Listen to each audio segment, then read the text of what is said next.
Okay, this morning we're working a Livebearer. This is a Variatus type platy. It's not Ziphophorus Variatus, which is a species, but it looks like it.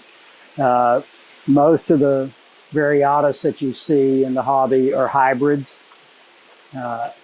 and that's probably true of this fish too. But it has a Variatus, Ziphophorus Variatus type body structure. These are all high fins. We're rebuilding breeding colonies. I had some surplus high fin males that I put in with the juveniles. We had fair reproduction, but still a small breeding colony. It's only 28 high fin females and 7 high fin males. I don't have them all in here. Some of them are in a bucket with breeder cherry shrimp that are going to go in with them. See the nice color on those cherry shrimp. We polyculture the shrimp with the platies. I had to take every high fin female I could that we had in order to get a reasonably sized breeding colony.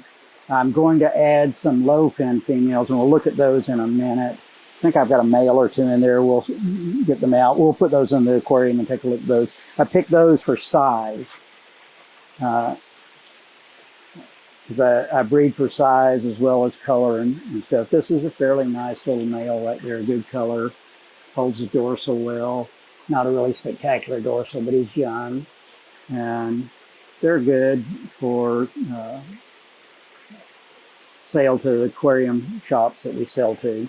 Okay, I'm going to pour these, let me prop this thing up. I'll pour these guys out and we'll look at these others.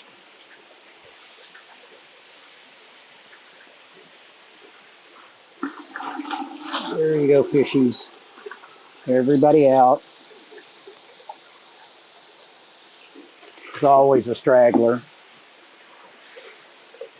Let's add some water.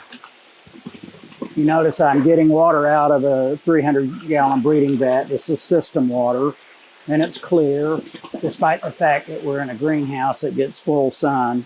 Oops, I missed a fish. What were you doing, fishy? Put her down here. Despite the bright sunlight, okay, Stormy took off with my net. It's behind you over there, Susan. I have to mark my nets, otherwise Susie and Stormy haul them off, and I'm constantly looking for them. So they're supposedly they don't ever use these, but obviously somebody used it. Yeah, she's blaming it on me. Okay, let's take a look at these. These I may add to the breeding colony for size. Let's make sure I don't have a male in there. Nice color too. I'll get my glasses on. I think that's a male. Yeah, they have good color, and they'll mate with the high fin males. And let's talk about that genetics a little bit. Typical high fin and the Ziphophorines, the swordtails, platies, Variatus, maculatus fish, is a dominant allele. People say gene, it's technically allele, but we'll use either one here. High fin is dominant to regular low fin. Let's see, this is a male. So I'm going to pull him out of there. So I'll put him down there temporarily. Let's make sure I don't have another male in there.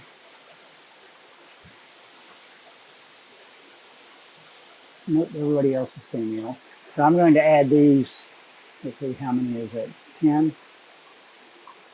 Yes. To the breeding colony. They'll mate with the high fin males, and half their offspring will be high fin. The reason not all of their offspring, or more than 50% will be, is that in addition to being a dominant allele, it is also a homozygous lethal. Homozygous means same. And so if a fish inherits 2 copies, one from each parent, of high fin, it doesn't become a fish. It dies as an embryo. So if it's dominant, why would it only be 25%? because for the fish to be high fin, Susie's asking why it wouldn't be 25%. For the fish to be high fin, it has to have one copy. It can't have two because it dies. So every one of these high fins has one copy of high fin and one low fin. So when the males produce, don't have any copies of high fin. yes, and these females don't. Those that we just looked at don't. The high fin females do. So let's start over here. So when we made a high fin male to a low fin female, half of his sperm carry the gene for, or allele for high fin. So 50% of his offspring will be. Now, if you mate him to a high fin female, the ratios change because 1/4 of the fish inherit two copies and die. So the ratio of high fin to low fin, in the case of mating a high fin male to a low fin, to a high fin female, high fin to high fin, is 2/3 high fin because you're losing 1/4 of them because of the homozygous lethal. Okay, so we're going to set these guys up for breeding with cherry shrimp. We already have a juvenile vat and an adult to sell vat, and they also have shrimp in with them. And we put a little bit of hornwork in each vat, gives the fry a place to hide. And we also put in a fry cage for the fry to go into. Why don't we walk down and pour these into their vat, and I'll show you that. Stormy's trying to stay out of the video here.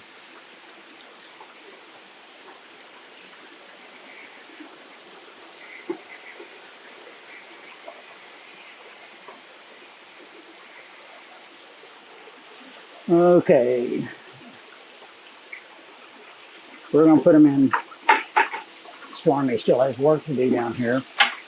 They're going to go into this vat, 2G23 for breeders.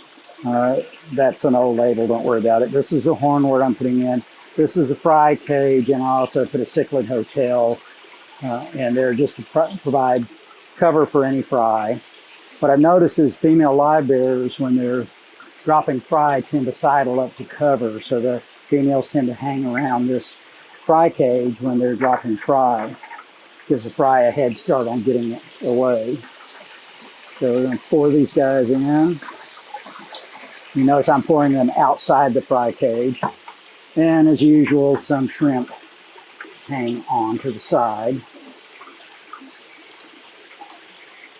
Susie picks, I don't know, 20, 30 nice red females and half dozen or so males. The males are rarely as red as the females, and they don't get as big. Okay, good fish keeping.